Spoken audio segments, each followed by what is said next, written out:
अस्सलामुअलैकुम नाज़रीन कराम, नई वीडियो में आपको खुश आमदीद कहते हैं। It's a race against time. PTI के लिए डू और डाई सिचुएशन बनी हुई है। सुप्रीम कोर्ट इस वक्त बैठ चुकी है, बहुत ही पेचीदा सूरत हाल है। इसी केस में लंदन प्लान के अगले मंसूबों की कामयाबी या नाकामी का दारोमदार है। मैं आपको लेटेस्ट डेवलपमेंट से आगाह करता हूं, लेकिन उससे पहले कुछ दिखाना चाहता हूं। जो लोग इमरान खान को माइनस करना चाहते हैं, जो किसानों की गंदम तक खा गए हैं, किसान क्या सोच रहे हैं ये ज़रा देखें। जहां किसान अपनी गंदम मशीन में गुजार रहे हैं, वहां पे ज़रा सूरत हाल देखें कि इमरान खान की तस्वीर साथ रखी हुई है। मुल्क का हर तबका इमरान खान के साथ खड़ा है, खा वो किसान हो, मिडिल क्लास हो, नौकरी पेशा लोग हों, इवन कारोबारी लोग भी जानते हैं। आसिफ जरदारी को गुज़श्ता माह प्रेजेंटेशन दी गई थी कि जो इमरान खान के दौर में 2019 से लेकर 2022 तक तरक्की की है एप्टमा ने, वो पाकिस्तान की तारीख में कभी नहीं हुई। लेकिन नाम ज़ाहिर है इमरान खान का नहीं लिया गया, सिर्फ सालों का जिक्र किया गया है। अंदर से तो वो भी जानते हैं कि किसके दौर में तरक्की हुई। इस तरह पाकिस्तान के तमाम तबकात ये जानते हैं कि जो तरक्की इमरान खान के दौर में पाकिस्तान में हुई वो कहीं नहीं हुई। इसलिए इमरान खान की सपोर्ट है। ये सोचते हैं कि इमरान खान ने कोई दो नारे लगा दिए तो सपोर्ट हो गई, या नकदा कोका गाना लग गया तो वोट पड़ गया। मैं देख रहा था कलासरा साहब, वो भी टाउटे आजम निकले हैं, कह रहे थे कि नकदा कोका को कोई ज्यादा हो गया तो लोग काम नहीं देखते, अब गानों पे वोट देते हैं।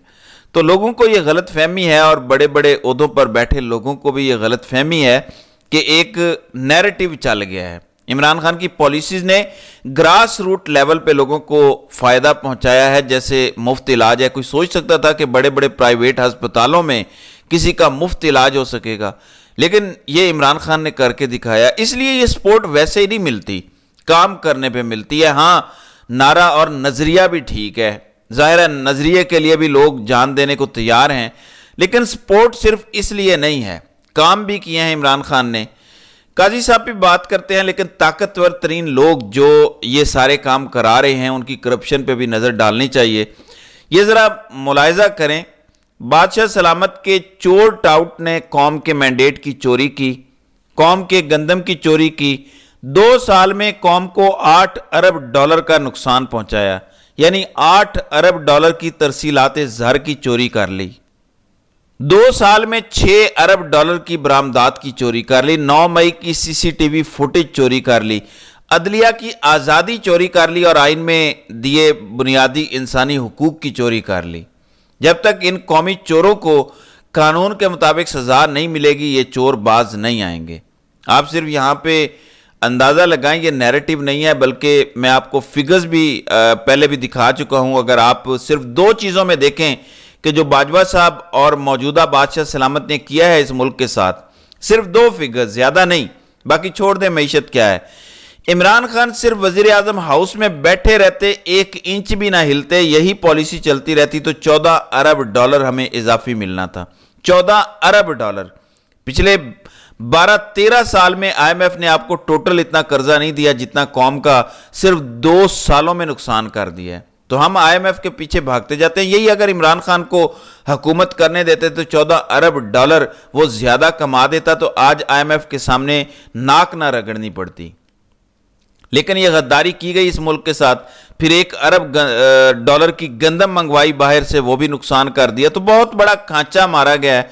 तो सोचे कि इन सब में जिन आलमी कुव्वतों ने इनसे ये काम करवाया है, इनको कितना माल दिया होगा, वरना तो सारा कुछ इनके कंट्रोल में है। बुनियादी तौर पर एस्टैब्लिशमेंट नून लीग और पीपल्स पार्टी ये बिजनेस पार्टनर्स हैं।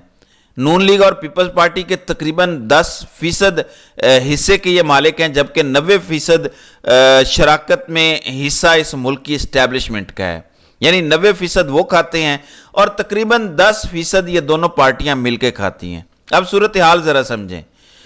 लोग ये कहते हैं कि इमरान खान ने नून लीग और पीपल्स पार्टी की सियासत खत्म कर दी है। मैं थोड़ा इसको मुख्तलिफ एंगल से देखता हूं।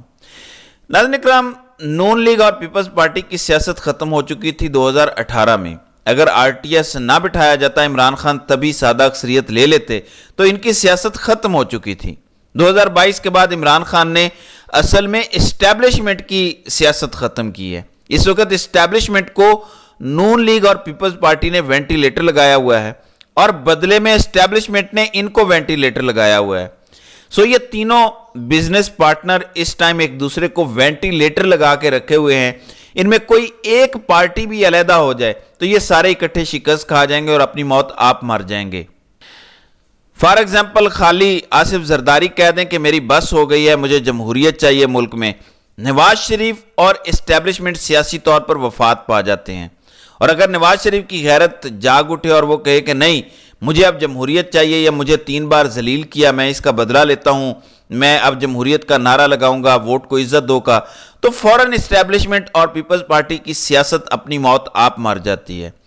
جس وقت یہ وینٹیلیٹر اتر جائیں گے ان تینوں کی سیاست ختم ہو جائے گی. اس لیے یہ تینوں آپس میں جڑے ہوئے ہیں. ان 3 فریقوں میں سے 2 بچ سکتے ہیں اور وہ ہیں آصف زرداری اور نواز شریف. اگر یہ دونوں اکٹھے ہو کر نکل آئیں اور کہیں کہ ہم جمہوریت کے ساتھ کھڑے ہیں, ہم فارم 47 کی حکومت قبول نہیں کرتے بلکہ سب کچھ ریورس کرنے کو تیار ہیں, جیسے ہی یہ کہیں گے اسٹیبلشمنٹ کی سیاسی موت واقع ہو جائے گی اور پاکستان آزاد ہو جائے گا. تو اس ٹائم ان لوگوں نے ایک دوسرے کو وینٹیلیٹر لگا کے اس قوم کو محکوم بنا رکھا ہے, غلام بنا رکھا ہے. تو اپنے اصل ٹارگٹ پر نظر رکھیں. جو 90% والا ہے وہ اصل ٹارگٹ ہے, لیکن جو 10% والے ہیں وہ بھی کچھ کم نہیں کر رہے آپ کے ساتھ. ناظرین کرام, ایک اور درخواست دائر کر دی گئی ہے کیونکہ اس وقت کیس لگا ہوا ہے مخصوص نشستوں کا, اور یہ بہت امپورٹنٹ ہے. لندن پلان نے اگر پوری طرح سے کامیاب ہونا ہے اور اگر عمران خان کو انہوں نے پاکستانی سیاست سے باہر رکھنا ہے اور اس میں کامیابی حاصل کرنی ہے, تو اس میں سب سے امپورٹنٹ چیز یہ ہے کہ تحریک انصاف کی مخصوص نشستوں والے کیس میں تحریک انصاف کے خلاف فیصلہ آئے یا اس سے پہلے آئینی ترامیم کر لی جائیں. کسی طرح سے آئینی ترامیم ہو جائیں, یعنی جیسے ہی مخصوص نشستوں پر خیبر پختونخوا کے سینٹ کے الیکشن ہوں, آئینی ترامیم تیار پڑی ہوں اور فوراً وہ پاس کروا لی جائیں. یہ آئینی ترامیم اگر نہیں ہوتی تو قاضی صاحب کو ایکسٹینشن نہیں ملے گی. اس لیے یہ ریس اگینسٹ ٹائم ہے پی ٹی آئی کے لیے. اس سلسلے میں وکیل فیصل صدیقی نے ایک نئی درخواست دائر کی ہے. جو پشاور ہائی کورٹ کا فیصلہ ہے اس کو سسپینڈ کیا جائے, پھر جو تحریک انصاف کی مخصوص نشستیں اٹھا کے دوسری جماعتوں کو پشاور ہائی کورٹ نے دی ہیں, ایک تو وہ فیصلہ, اور دوسرا اسی درخواست میں کہا گیا کہ الیکشن کمیشن کو یہ ڈائریکشن دی جائے کہ جو لوگ نیشنل اسمبلی اور صوبائی اسمبلی میں مخصوص نشستوں پر آ کر بیٹھ گئے ہیں, جو کہ پی ٹی آئی سے لے کر انہیں دے دی گئی ہیں, ان کو بھی سسپینڈ کیا جائے. ای سی پی کا جو آرڈر ہے, یہ 2 کام کیوں پی ٹی آئی کروانا چاہتی ہے؟ کیونکہ اٹس ریس اگینسٹ ٹائم. اگر یہ لوگ بیٹھے ہوتے ہیں, آئینی ترمیم آ جاتی ہے, اس کے بعد یہ فیصلہ بھی پی ٹی آئی کے خلاف آ جاتا ہے, تو پھر آئینی ترمیم ہو جائے گی اور قاضی کو ایکسٹینشن مل جائے گی. اس سلسلے میں اسٹیبلشمنٹ کے ساتھ ان کو چڑیا قرار دے کر خبریں دینے والے یا ان کے ساتھ بڑے رسم و راہ رکھنے والے نجم سیٹھی کیا کہتے ہیں, اور پہلے 2-3 بار یہ ایسی باتیں کر چکے ہیں جو اسٹیبلشمنٹ ہی جان سکتی تھی کہ عمران خان کو کس تاریخ کو سزا ہوگی. انہیں پتا تھا اور اسٹیبلشمنٹ کو پتا تھا, اور ایسی کچھ اور باتیں وہ کر چکے ہیں جو وقت سے پہلے انہوں نے کی اور بعد میں سچی ثابت ہوئیں. کیونکہ یہ اندر کی خبریں نہیں ہوتی بلکہ یہ منصوبہ ہوتا ہے, اور جب منصوبے ڈسکس کرتے ہیں تو اندر کے لوگوں کو پتا ہوتا ہے کہ کیا منصوبہ ہے, اور ان میں سے کچھ اپنی ریٹنگ بنانے کے لیے منصوبے کی ہلکی سی معلومات نکال دیتے ہیں. تو سنیں وہ کیا کہہ رہے ہیں, بڑی کلیئر بات ہے, یہ ذرا غور سے سنیں. یہ فیصلہ بڑا اہم ہے. اگر یہ فیصلہ حکومت کے حق میں آتا ہے تو پی ٹی آئی اڑ جائے گی اور گورنمنٹ اپنی 2/3 کانسٹیٹیوشن امینڈمنٹ کر سکے گی. اگر یہ پی ٹی آئی کے حق میں آتا ہے تو یہ سارے جو ڈیولپمنٹس ہو رہی ہیں یہ رہ جائیں گی. کمپلیکیشنز یہ ہو جائیں گی کہ آلریڈی الیکشنز ہو چکے ہیں سینٹ کے اندر, اور پھر ان کو بھی ریورس کرنا پڑے گا بیکاز اس میں شمولیت نہیں تھی reserve seats P T I کے حق میں. تو بہت کمپلیکیشنز ہو جائیں گے.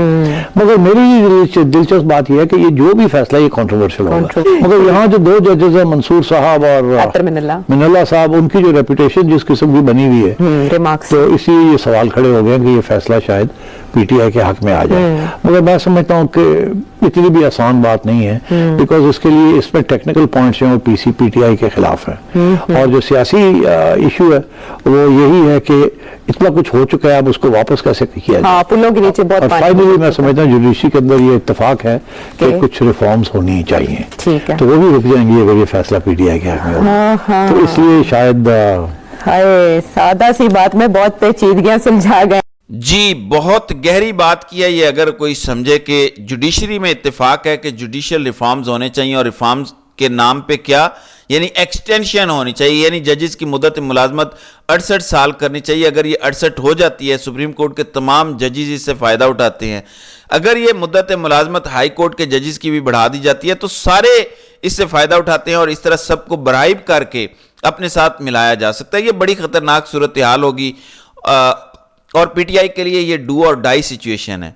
ये जो अभी नई दरखास्त दायर की गई है और अभी ये केस सुना जा रहा है, कुछ लोग ये कह रहे हैं, अहमद वड़ैच ने एक ट्वीट किया है कि ज़रा ये बता रहे हैं कि मंसूर अली शाह इस बेंच पर बैठने पर एतराज़ किया जाएगा और वो फौरन उठकर चले जाएंगे। उनका पहला कंडक्ट तो यही है कि वो फौरन एतराज़ पर उठकर चले जाएं, तो फिर तो ये बेंच टूट जाएगा। जस्टिस अतर मिनल्ला उस टाइम आप कह सकते हैं कि वो इस्टेब्लिशमेंट के काफ़ी खिलाफ हैं इस वक्त, जबकि तीसरे जज इतने इनसिग्निफिकेंट हैं कि वो जिस भी बेंच में बैठते हैं, इस्टेब्लिशमेंट जिस साइड पे होती है वो उस साइड पे खड़े हो जाते हैं, तो उनका तो कोई किरदार नहीं है। मेन किरदार दो का है, दो जजेस का फैसला डिफाइन करेगा कि आगे क्या होना है।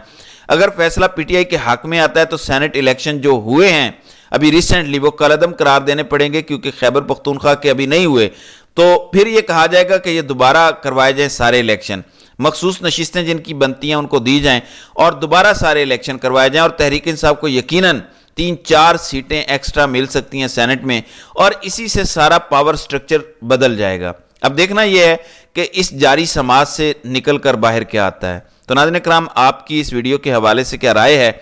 आप अपनी राय का इजहार कमेंट सेक्शन में ज़रूर कीजिएगा।